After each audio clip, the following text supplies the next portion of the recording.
ఇదే వేషం అర్ధరాత్రి చొక్కాలాగు.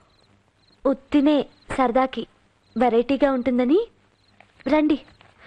నేను సెక్షన్ 99 రాయ్. గర్భస్రావం కలిగించుట స్త్రీ యొక్క ప్రాణమును కాపాడు నిమిత్తం సద్భావంతో కలిగింపబడినవే తప్ప ఏం రాసావు చదువు. స్త్రీ యొక్క గర్భస్రావము ప్రాణం. అబ్బెబ్బే రాంగ్, ఆల్ రాంగ్. ప్రాణము నిమిత్తము సద్భావము తప్ప ఆ స్త్రీకి అది కలిగించుట అపరాధమగును. సరిగ్గా రాశావా? ఇలా అయితే పాస్ అయినట్టే. యువర్ టైర్డ్ నా? పొద్దున్నే చదువుకుందాం. అలారం పెట్టానుగా.